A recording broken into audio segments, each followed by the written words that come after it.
I got to put it on him. I plan to put it on this guy, man. I'm already watching some tape and watching some stuff that I've seen, and I think there's some things I could really expose. And as long as I'm on, man, I'm telling you, I think this guy is good, but he is not on my level. Welcome, ladies and gentlemen. Let's get started. Straight from New York, yo, this handsome yo. Now, tuned in to Aljo, the funk master. Watch your grill, you'll get knocked out cold fast and talk. Now we talking facts. Whether man or off the back, you in trouble, came to burst your bubble. I don't shelter punches, they find home on your mind about a double. This the weekly scraps. You don't need a map, GPS, I'm right here to lead a dash. The world doesn't know it needs, but I grow disease, planning a name and the fame. Only legacy remains. Remember the name, Aljamain Sterling. It ain't motherfucker.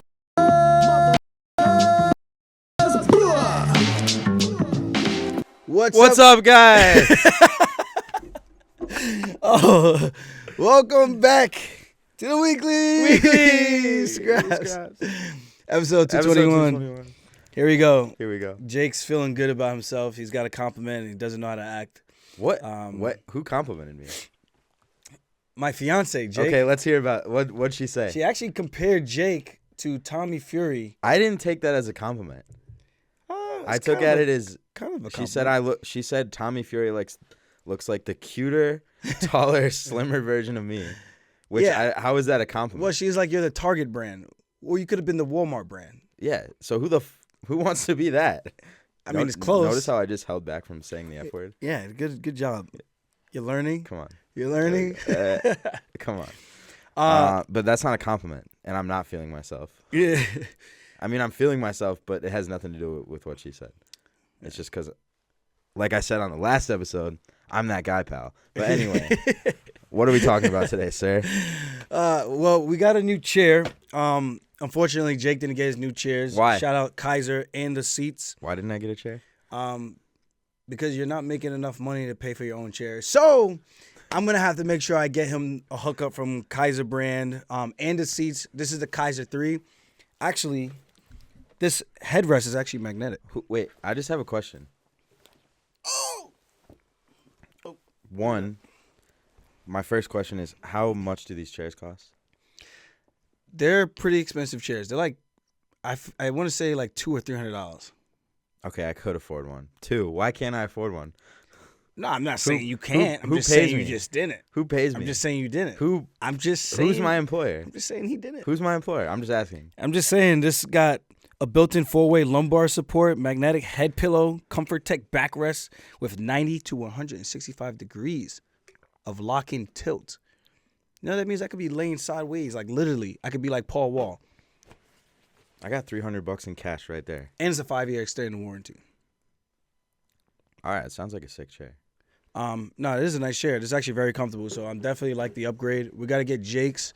We were being lazy, didn't assemble it. But he assembled his, but I have to assemble mine. Because he was taking mad long, so I was like, I'm going to just do this. And then he actually came over right when I started. I was like, damn, I would have just waited. You thought I was going to take mad long. Yeah. Because again. But you were taking long, and I was waiting at Marab's house, and then I decided to walk home. I took a shower. I mean.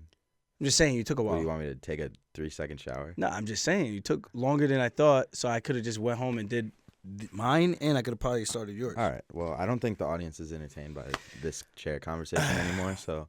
Whatever. Let's talk Jake Paul. That was an interesting fight. Very interesting.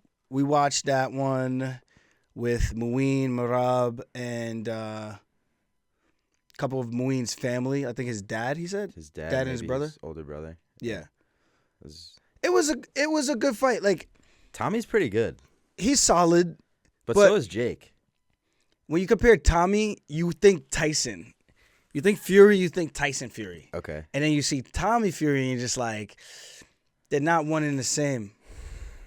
And with that being said, you could kind of see the deficiency, not the deficiency, but the lack of skill in comparison to his brother. Not lack of skill like he doesn't have skill, but in comparison to his brother, you're like, it leaves you with more to be desired because you're like, the Gypsy King is so goddamn good and unbelievable. You just want more from Tommy Fury, but you're just not going to get it. Okay. I just thought of a cool question. Would you rather be Tyson or Tommy Fury? Tyson or Tommy Fury? Yeah, which one would you rather be? Tyson all day, bro. So you'd rather look like you'd rather look like Tyson Fury? Listen, when you have money, the girls don't care what you look like, bro. But then they all only like you for your money. It's not for your... Hey, as a man, do we even care? Yeah. Do we? Some of us have... Never mind. What? Some of us have emotions. No, I'm not saying there's anything wrong with that, but I'm just saying as a man, it's kind of like you want a girl who's going to be faithful to you, that's going to help take care of you, and they want a man who's going to be providing stability in your life. That's true. But okay, so now Tommy's $7 million richer.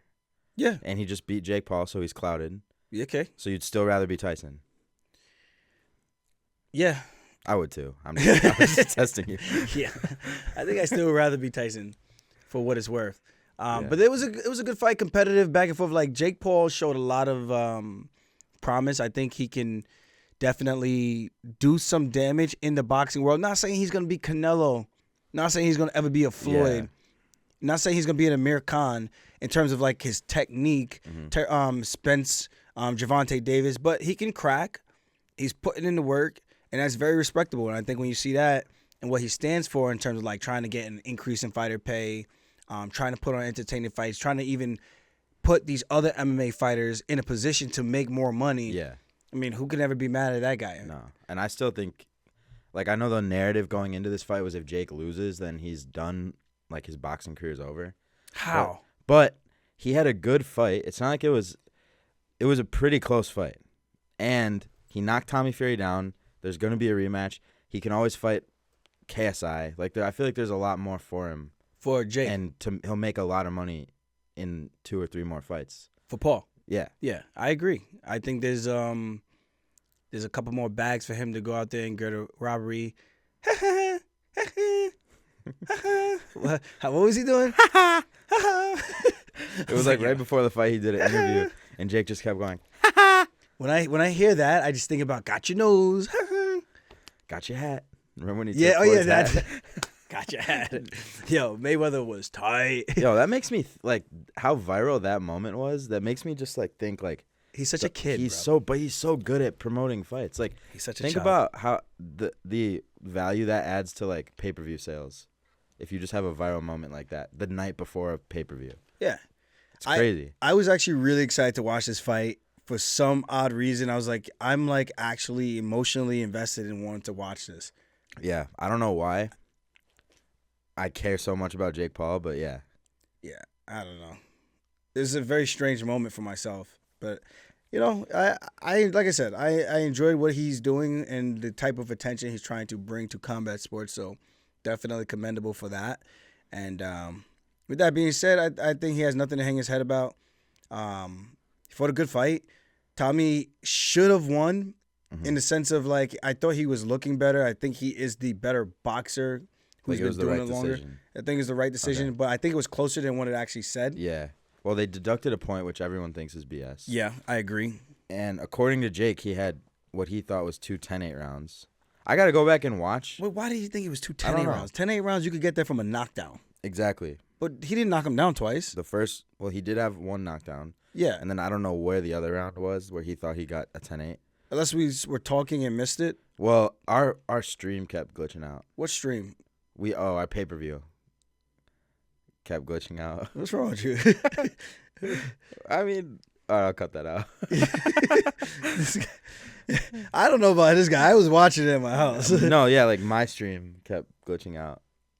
Yeah. I didn't pay for the pay-per-view, but Aljo did. Um, But you seem like, okay, you kept saying, like, I can't believe, like, this is what combat sports has come to where people want to watch these fights. Like, so you seemed almost like you're interested in it, but you are kind of sad that you're interested in it. Why Yeah. is that? Because there's actual guys out there who are putting in real time in the gym and have paid their dues that should be getting those type of paydays, and they're not. So when I Yeah. see that and I see a guy who comes in from the Disney World, taking a couple jokester fights for a spectacle against Nate Robinson, then Ben Askren, and going out there and it's like I'm glad he's making money, but what I'm saying is I am shocked that this is what people would rather tune into. And I'm not speaking for everybody, obviously, but the younger generation would rather watch their favorite YouTuber go out and fight versus a professional who's actually doing it. Like, it just seems like this shift in what people are putting respect on. Like, being a fighter gets you respect, gets you notoriety. People, they give you praise. Like, you are the guy. You are the girl. You know, you're the athlete. But then you got YouTubers who come in who kind of do it as a side thing, and then they're making a ton of money. Good for them. But they're making a bunch of money, and it's kind of like you almost feel like it's a joke thing for them. Like a joke thing, mate. Like the YouTubers who box, like they just take it, they don't take it seriously. That's how you would feel watching it. That's how I originally, that's how it originally came off to me. Okay. It's just like, kind of just coming here, just doing this for fun, and not really like giving a shit about it. Right. But do you, like, for like Jake, like he kind of like has for the past like 4 or 5 years has dedicated his entire like day-to-day activities to boxing. So does that change how you of course feel about like his dedication to it? Yeah, and I've said that too. I said the fact that he's putting in that time makes it more respectable, and it makes it more appreciative of someone like him with the popularity that he has to come in and want to put that time in, because it's a lot of time and dedication to be an athlete in any sport. So to come in and be a dedicated athlete to boxing when you already have money, it's just like, yo, you don't have to do this. And the fact that you're actually taking it serious and putting in the time makes me tip my hat to him and say, kudos to you, Jake Paul. You're a real one, you know? But again, it's still not going to change how I feel about, it's just odd to me that the new pop culture of kids, or whatever you want to call it, are more excited to watch those type of fights than to go watch. I mean, maybe I can't use Mayweather because he's an, I don't want to say anomaly, but he is the guy.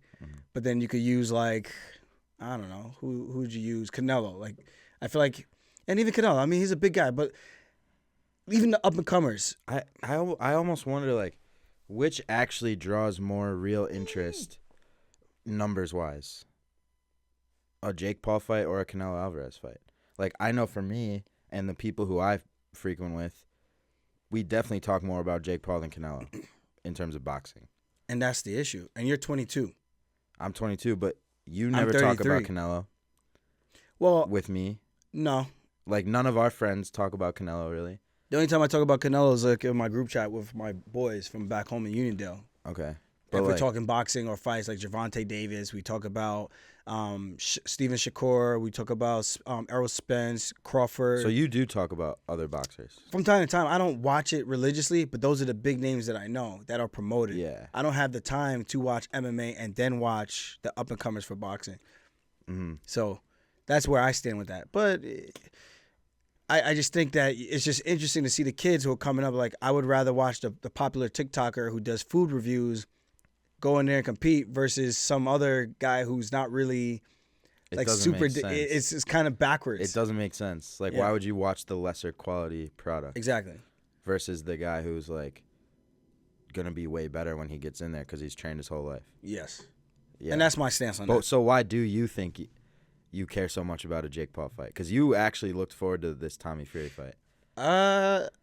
I think it's because I feel like Jake Paul is not slowly, I think he has removed himself from just I'm just trying to just jump in this for a couple of fights, make some money, get out, and just see what I can do in terms of what I have from my own original popularity, versus now he's actually training. He's literally in the gym, what it seems like from social media, all the time, and I think that's respectable, because at the end of the day, I respect fighters because I know the dedication and time that it takes to put in to the sport. So that's what I respect about it. Okay. So the fact that he's willing to do that, I'm like, okay, bro, I tip my hat, because it ain't easy and you don't have to do this, like, at all. That's true. So, yeah, anyone who really like gets into a fight, like, I'm not gonna go get punched in the face. Exactly, especially if you don't have to. Like, it's like, why? I've thought about starting like taking boxing classes, but then I'm like, I don't want to get punched in the face. Like that. It's like a hard stop for me. Yeah. Yeah, it's one of those things. Yeah. But that was the excitement for today, man. I mean, Jake Paul, close fight. I thought the judges got it right. And I do think they're going to do a rematch. With that being said, I don't really know if I'm excited to watch a rematch. I feel like I'd rather watch Jake Paul versus KSI. But you see what I'm saying? It's like you rather watch him fight KSI. And it's Now, like, because Tommy Fury just beat him. yeah, a legit boxer who's actually have like real boxing opponents. But I feel like Jake would probably do the Tommy Fury fight first because he has the rematch clause right now, and I don't know if he goes and does another fight. Does that stay? And then, I don't know how that works.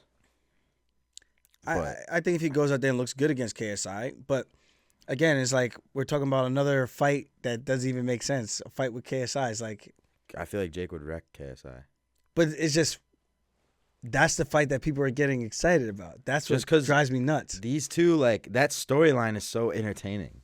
But and it's they're silly. so famous. It's just silly. It is silly, but it's like, I don't know. It's that fight is pure celebrity boxing. Yeah, But that fight with Tyron two guys Woodley, who have spent a lot of time training boxing. Like, KSI has been, for the most part, as dedicated as Jake to boxing. Like, since he started doing the boxing, he's been training seriously. Unlike Logan, who's done it like on and off, gone into other things. Yeah, Him and Jake, that story arc has always been building because KSI beat Logan twice and KSI is taking it seriously, and now KSI will like fight two guys in one night. He'll do all these crazy antics. yeah. My thing is just like your brother is gonna fight your business partner. It's so weird to me. And it seems like they genuinely have beef against each other. So it's just like if my brother was walking around with someone that they know I'm not cool with, that they know it's like on sight when I see him kind of thing.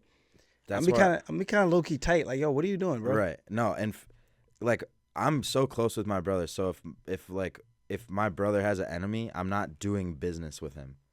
Yeah. If it's a real enemy, like a guy who wants to punch me in the face and says he hates me, I'd be like, yeah, get out of my face. Like, you hate my brother, screw you. Yeah, exactly. That's like, I never get that. Like, it's your brother. super weird. You're like both celebrities. How is this a thing? You know what I mean? I don't know. It's a weird thing. Let's touch base on the Brendan Allen fight against Andre Muniz. That fight was a short notice co-main event that got bumped up to the main event slot because Krylov and I think Span. Yeah. The fight got pushed because something with Krylov. He got sick. The or day of the something. fight. Yeah. No one really knows. Those are always so weird to me when that happens. Now is Span and Krylov's on the same card as Merab now, right? Are they? I think they moved it to March 11th. Oh, wow. Or maybe March 4th. I don't know. Good for us. Yeah. I mean, It's another adds to stacking the card. Yeah, I'm cool with that. Yeah, for sure. The fights yesterday were entertaining. Like that, there was good fights. I mean, we were there. Yeah, but I felt like I was having more fun just hanging out than actually like watching the fights yesterday. That's how I felt. I always kind of feel that way. It was just, I don't know. I feel like the energy, like the couple of fights that stood out to me was obviously Jordan Leavitt, Ode Osborne. Yeah. Because I had a vested interest in those fights. Tatiana Suarez, her return, and then the main event, of course, because it's the main event. But I felt like the fights were kind of like. I mean, Ode's fight was entertaining. Ode's had the best fight on the card, I thought. Okay. Like And in terms then- of like drama. Yeah. It was like an up and down. He Yeah. won the first round, and he had a tough get kicked in the balls. Used the whole 5 minutes. Used the whole 5 minutes. I think that's the first time I've ever seen that. Yeah, I think so too. Yeah. I thought the fight was gonna get called. I thought he would get up eventually. But he Yeah, was like, but the way once he hit that 4-minute mark, I was like, he looking like he not getting up fit to still get up right bumping now. off the ground and stuff. Yeah, Yeah. and then he said he was dealing with like cramps afterwards on his podcast, saying yeah. like not his podcast, his press conference. Okay. And just saying like once he got hit there, he said he was dealing with stomach cramps and then he couldn't see from his eye. I guess he got punched in it or whatever it was that hit him in the eye. But he Yeah. dealt with some adversity, got through it, and he came out on the winning side. Split decision. I didn't know which way that fight was gonna go. I thought Ode was going to win. I thought he won the last round, and I thought it was 1-1 going into the last round. Yeah. But that last round was pretty hard to score. Yeah, because he got the takedowns, but he did no damage. And then the striking was really close.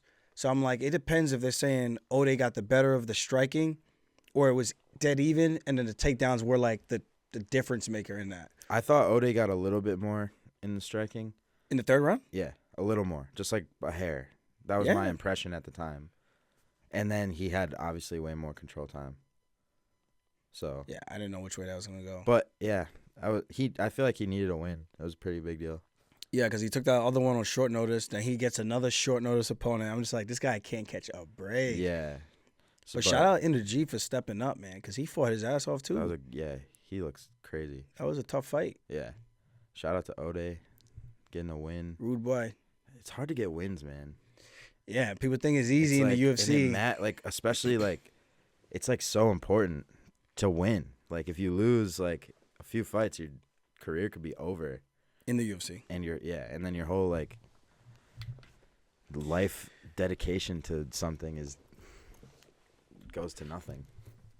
Well, you made some money on your way, hopefully. Yeah. Like you got win or two here and there. Right. But you want to get to that level where it's like life-changing money. That's where everyone wants to get to. But if we're being honest, like off the top of my head, I'm going to say percentage-wise, maybe 20% of the roster ever get there. What would you consider like life-changing money for a fighter? Like what level of like... In a year? Like in a year span? Yeah. Or in a fight? Or in like per fight, I would say. Like when what contract is like where you consider like, okay, this is really good money? I would say like 100 and 100. Yeah. 50 and 50 is okay, but if you lose, then it's 50. If you make 100, then it's like, okay, I can get by with this. And I lived in New York, and I was able to do that, like saving my money and just like pinching where I need to pinch, because New York is just so much more expensive than everywhere else. Yeah. That's a grind. Yeah, shout out Iaquinta, because he held me down when I was coming up, man. I lived with him for 3 years. And he charged me $500 a month, paying rent, fighting, doing that. Because I got kind of pushed out of my house at the time because I was getting like a lot of like back and forth with my brothers and my dad. They're like put stuff on my door. It was just not a good time. Like it was a real toxic relationship at the time. I actually got a whole piece on that segment of my life that the UFC wanted to talk about called Not Broken on YouTube that they did. Yeah, that was a great piece. Yeah, so the guy that did the movie, he actually, the one who gave me the opportunity to do the movie, he was the one who actually directed that. Oh, cool. Yeah, Rory. So shout out Rory. Oh, cool. Yeah. Wow.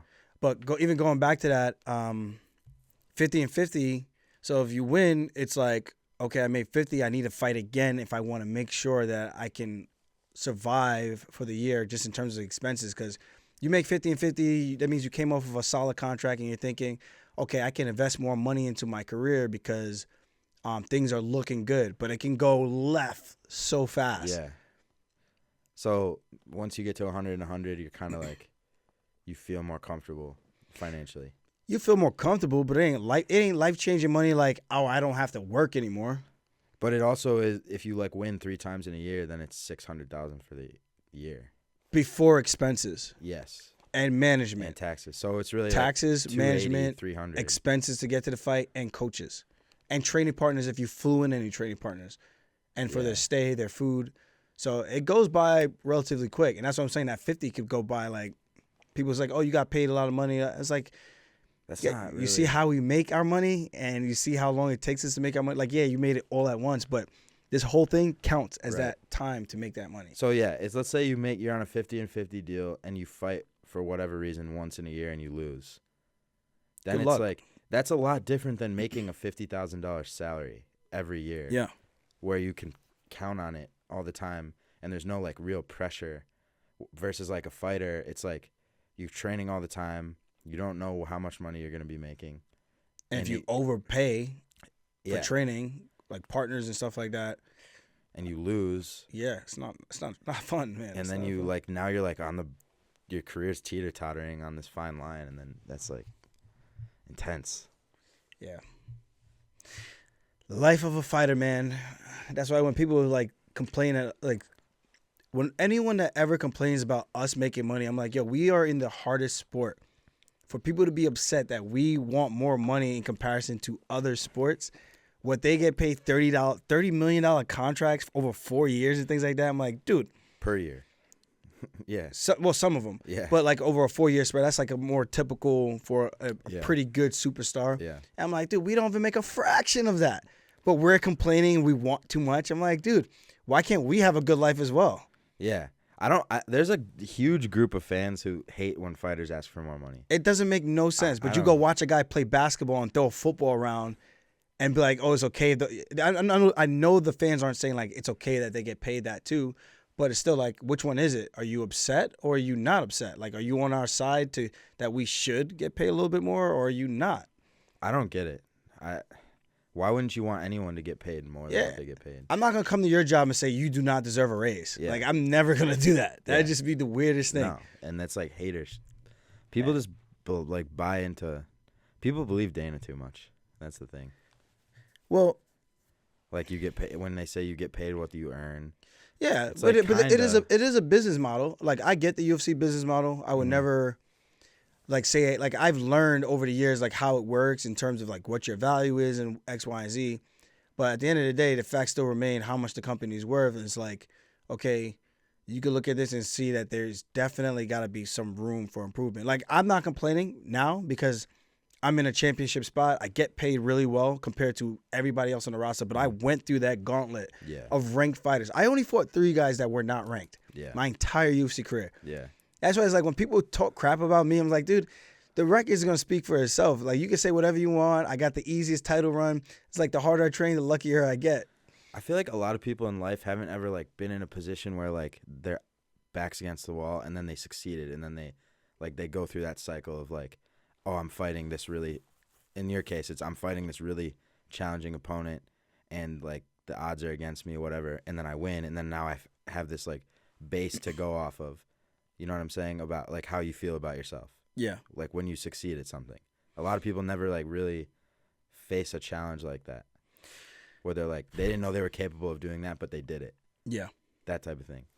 And that's always a cool success story. But even just going back to that, like I said, I get paid well. I'm happy about that. Like, I got no complaints. I mean, I would always love more money because, again, it's like I see these other athletes. And you know what's crazy? Like, these other athletes like hanging out with us. And I'm like, no, bro, I want to hang out with you because you got the money. I'm the broke guy. But you guys are money. like it's like you guys are the ones who are doing the most like hardcore thing. Yeah. Like you're like the real gladiators. They're playing a game. Yeah. Football is kind of like it's dangerous, of course. It's very dangerous, but not to the level of fighting. Yeah. Like people freaked out about the Damar Hamlin thing when he, got knocked out, which of course scary. they should. But that happens every card in the UFC. Like someone gets knocked out and it looks really like it happened to me. But we just look at it like like if that happened in a football game where a dude went stiff after he got hit and like fell over and was still in the same position, the whole world would freak out. Yeah. That happens every Friday or Saturday in the UFC. It's crazy. It's crazy. And people take it for granted. Mm-hmm. And then they'll like talk smack they'll go on that fighter's page and be like, "You're a loser. How do you feel?" Like I'm like, I don't get people sometimes. It's like the hate that just clouds people's minds sometimes. It's just I'm like, damn, this is the society we actually live in. But yeah. People are legit like that. I know. It's crazy. But yeah, again, like the perfect example to put this is Kevin Hart, his skit where he was talking about hanging out with, I think, Dwayne Wade. And he was like, yeah, we went to the club. He bought bottles, so I bought bottles. He had girls. I had my auntie. I ain't gonna call my auntie. But he said like she was a B. Like he had itches. He was like I ain't gonna call my mom my auntie no itch, but I had my auntie there. She was cool. Like, but it was funny. And then he was like, yeah, we had a great time. Then the next day he hits me. I'm like, yo, Kev. I'm like, yeah, what's good? He's like, yeah, last night was dope, right? He's like, yeah, I had a great time, bro. It was fun as hell. And he says, guess what, man? We doing it again tonight. And he was like, yeah. So the way my bank account, my savings is set up, like I can't withdraw X amount of money at a certain time so that he didn't have to go. But it's just a funny, true story. Yeah. Because that's how it is for me. I'm like, yo, people think I'm out here blowing cash. I'm like, no, bro. Like, I don't make money like that to be blowing it, like, just stupid. I want to make sure I have my ish, like, all together when I'm done. I want to make sure my interest pays my monthly and yearly salary. Yeah. That's the goal. Yeah. And I'm in a prime position to do that. And if you get to the top of the UFC, like, you can make money where you can set yourself up for life, but it's also not like so much like where it's like NFL money or MLB money, where it's like you basically can't blow this unless you have a huge mental lapse for a long period of time. But they blow it 30 and broke. Some of them, yeah. 30 and broke. All of them. A lot of them. But like, I almost feel like that's the advantage for you guys is like, or at least in your specific situation, you kind of had to figure out how to be smart about it. So now that when you have it, it's like you have the systems for it. Yeah, but not everyone is like that. No, but you are. And I used to think that was like a common knowledge thing, but a lot of people don't think like that. Yeah. And I go like, really? This is not what everyone just thinks? Like, how am I going to survive for the next couple of months to 5 years? Like, that seems like a logical thing. Like, if I count my money and I spend X amount a month, then this should last me this amount of years, and I can get by if I get a bad injury where I'm out for a year, maybe 2. But your Tatiana job, Suarez, 4 years. Yeah, wow. Imagine that. You know what I mean? You're Yeah. thinking like everything's gravy. You're undefeated. You win. How many fights she won? 3 fights in the UFC or 4? And then she's just out for 4 years. Where's all that money? Gone. Yeah. Just to live. Just by virtue. And just imagine if she was like thinking like everything's good. I'm spending money. I'm spending more than I probably should. That's not a comfortable situation to be in. Like, reality hits you real quick. Maybe I should spend less money. That's what you're making me think. I mean, Yeah, it might it's not each his all- own, man. You know? Yeah. Well, speaking of Tatiana, the female Khabib, The female Khabib. that's what I call it. That was actually a really tough fight for her. Yeah. In the sense of like stylistic, like, but once she got her down, we kind of knew, like, if she gets her down, that's what's pretty much going to happen. Yeah. And that's exactly what happened. It Montana did was a great hard. job. She had to fought- work to get her down. Yeah, I think the size difference, her going up to 125, fighting a bigger girl who's actually crafty with her grappling. Mm-hmm. So I think Montana De La Rosa did a great job. Hopefully they don't cut her after that, because I'm pretty sure she was not thrilled about taking that fight against a studette, and then Yeah. getting submitted in the freaking second round. Right. But it was a little slow in the first round, but obviously 4 years, some ring rust, get in there, do what you do best, wrestle, drag it to the ground, and do what you do best and get the submission. That's what she did. What do you think about her coming up a weight class for her return, but then saying she's going back down to get her title? I think it's smart. Okay. I think she saw that even with a fighter that's not in the top 10, top 5 of 125, and she had, like, keep it a buck, it was not easy. You know, she struggled a little bit to try to get her down to the ground. And I think when you see that, you got to be like, okay, realistically, is this the best weight class for me to be in if I want to have a title shot, title opportunity run? And I think when you look at it like that, it makes it a little bit easier to make that decision. And I think she made the right decision that she should go back down. Yeah, definitely. And you look at the matchups down there, I think they're pretty favorable for her, but it would actually be interesting to see her fight Weili. Why is that, though? Because I feel like Weili's really strong, too. Yeah, but she's strong in a different way. Yeah, but it's to me, it feels, I think Tatiana's skill set wise, like, I like her odds, but I feel like those are two, like, super strong women, whereas, like, everyone else in that weight class, I think Tatiana kind of would get through pretty easily. 115. I mean, who else is there at 115? Rose, Carla. Weili, Carla. I mean, she beat Carla. She already. beat Carla. And it wasn't even, like, honestly, it wasn't even close. Yeah. And that was years ago. I mean, Right. Carla obviously got better, but even then, Carla's just small for the weight class overall. For her to even get that far is very impressive. But yeah, I mean, I feel like Weili's pretty scary, no? Like, she's tough, she's strong, hits she's you. powerful, she can strike. yeah. I mean, she was able to kind of defend every single takedown attempt from Carla, but can she do that against a bigger, stronger girl like Tatiana? I think the odds are in Tatiana's favor, but the striking is what gets me worried. Like, if she was to go to her next fight for a title shot, I would be a little bit concerned, because I feel like you kind of have to know if you can mix it up a bit in those type of matchups. Mm-hmm. Yeah. Because that's going to happen. Yeah. Like, she can't think she's just going to get everybody down. Right. And then, so, like, Right away. She will probably get her down, but to Yeah. think she's going to get her down right away, that's kind of I would say kind of wishful thinking. yeah. So, like, let's say Weili can't, like, she can defend the takedowns. I would favor Weili on the feet. You know what I'm saying? Yeah. And Weili, to me, is one of those girls who's, like, stronger than most girls who fight. You know what I mean? Like every weight class, there's a couple of those where it's like you hit harder than the rest of them, like by far. Yeah. Like you hit like a dude. Like I've heard you say this before. Yes, no, she throws punches like fundamentally sound, like the way you see most guys doing it. So now when you start to see females who could throw punches like that, it's like it's easy to make that reference, like, oh, you punch like a dude. Yeah. It's like I feel like that's way she we can crack. Like she knows And how then- to use her body. And you said Tatiana wrestles like a dude. No, Or like not that she wrestles like a dude. Like she knows how to wrestle. Like she can ragdoll dudes. that's what I'm like 'Cause she can hang with you guys. Yeah. Yeah. I don't know about me though. My bad. I had to make that clear. My bad. But like she told me that guys tell her that all the time too. Yeah, I believe it. So like that's what I'm saying. You got these two people where I've heard these pro fighters say like these girls fight like dudes. Yeah. Like so that's where like I'm looking at it. they're Like, out of the spectrum of what you think female striking or female wrestling would look like. yeah. They're just that much far ahead of the game. Yeah. And that just lets you know there's so much room for growth, because once all females are to that level, it's gonna be scary. Yeah. Like damn, these females out here are dangerous, bro. Yeah. You gotta watch your It's gonna be back. tough. It might steal your bag at night. So do you think Tatiana will become champion at 115? I think she could. How wouldn't that be incredible? That would be a really cool story. Like yeah. Like I don't know anyone who would root against her. She'd be like a fan Her favorite, opponents. for sure.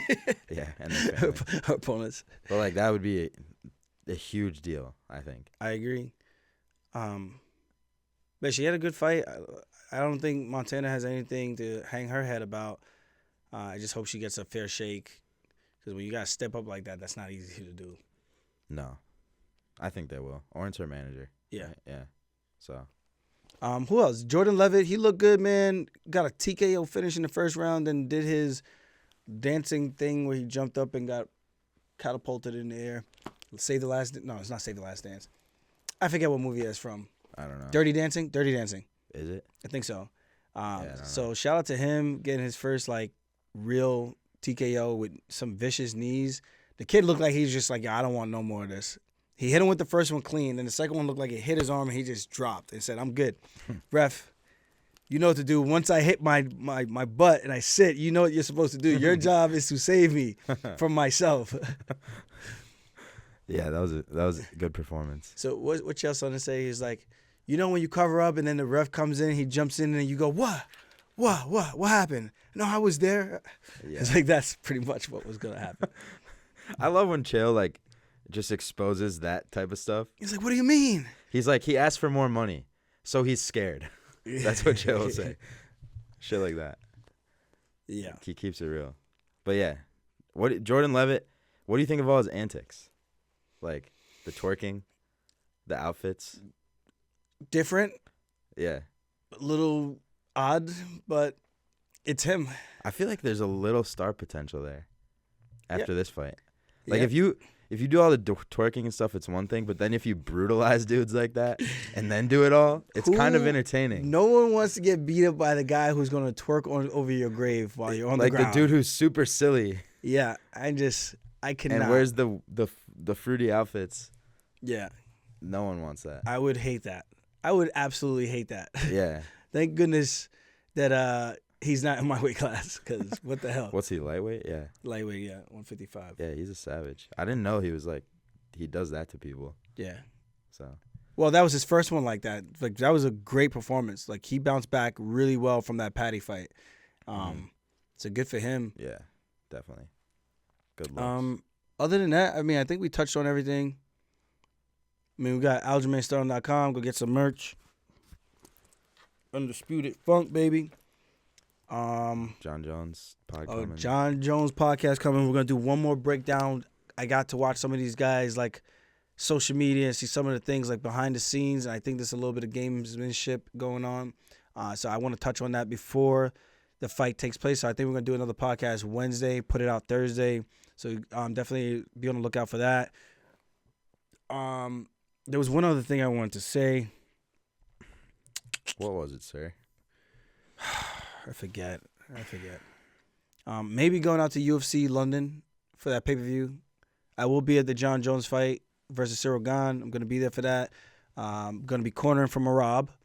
And what's the other one? I plan on going to San Antonio to watch Cheeto versus Sanhagen live. I want to be able to see that cage side. Yeah, I keep my eye on all these guys if I can. Sir. Yeah, so it's going to be a busy month. March is going to be very, very busy. We got Steve Lee fighting March 25th as well. Oh, nice. And I think he's going to come out here after that. And then they're going to hang out him and Kelvin for his birthday. So we got a busy month, man. March is good. We got UFC 284. We got Fight Night, Merab versus Piotr Jan. Then we have San Antonio. We got London. And I'm rocking and rolling. I'm training right now. Oh, yeah, Dominic Cruz. That's what I want to say. He's in town. We're going to actually get some training tomorrow morning at the PI. What time? We'll talk later. At a very interesting time. Yeah. Yeah, so we'll get some work in the morning. Maybe the afternoon. We'll probably I'm supposed to confirm with him later, but he said he's in though for tomorrow, so I'm looking forward to that and hopefully have a meeting of the minds, see some things that he saw when he was breaking down his fight, getting ready for Henry, and I could bring some of my own videos and thoughts. So I'm going to probably look at some more Henry fights tonight and just to get a better idea of what I'm getting myself into, you know. Know thy enemy, know thyself, you know, the art of war. So that's pretty much where everything is at for me. I have a question before we wrap up. What's that? How are you feeling mentally as like the Henry fight's announced? How excited are you that it's coming up? I'm very excited. You know, it's one of those things when he got to fight for the vacant belt at 135, I was very, very salty because he cut the line. Okay. And there's nothing worse than someone who comes in and just cuts the line because you feel like Nate Diaz, you're taking everything I worked for. Like, I'm going to fight you. Like, that's legit how I felt. And then he left the game right after that. So he fought Marlon Moraes. He had a great performance after getting crushed in that first round. He showed some great resiliency, some mental toughness. And then he fights Dominic Cruz on short notice. But, you know, Dom took the fight on short notice. So once you decide to make that walk, you make that walk in the commitment. So there's no excuses there. But you have to you got to take that into consideration when you're analyzing and breaking down a matchup. So I give him some credit for that win. But at the same time, it's kind of like a Dominic Cruz who was in full fight camp. Does that fight look like that? Did he get the chance to really break down and prepare himself for the leg kicks of Cejudo to do things the right way? So, yeah, I'm excited. I think I got my work cut out for me. And this should be a very fun fight. It should be a very – because I think he wants to stand. I have, fight of the night potential vibes for this fight. That's how I feel like it's going to go. It's going to be a war, I think. We're going to see, man. But I'm excited for it, man. I know the UFC really wanted this. The fans seem like they'd rather me fight him than Sean O'Malley. Mm-hmm. So it is what it is. We're going to go out there and figure it out. Because I guess somehow Sean O'Malley is the main character in this whole thing. For now. So it's like we're fighting for the golden ticket to fight the golden goose to get that extra payday. So we'll see what happens. Based on this fight, we'll see what I'm going to do with either sticking around at 135, being that now the window is wide open for Merab to go for the title, or whether or not I will be going up to 45 and seeing if I'm going to continue to go forward with that. It just depends on how I win, if I win. And as they say, inshallah, you know, what it's meant to be will be. And we're going to figure it out from there. Sweet. Go out there and scrap, baby. Man, I just hope the fans don't try to go, he was on the couch for 3 years. Because that's just, don't do that. I'm already seeing it. Don't do that. I'm already seeing it. Because if he wins, then it's like, what the heck? You know what I mean? So it's like, no, you can't do that. The guy is an all-time great. I get the win. Give me my freaking flowers. Like, I'm not begging you guys for the flowers. I'm telling you, give me my flowers. That's what I'm telling you. Go fuck Henry up. What can they say? I mean, and I can't wait to go out there and show that to the world. Yeah, I like that energy. I like that. We'll see. Inshallah. This is in fight camp funk. That mentality coming back. Let's go.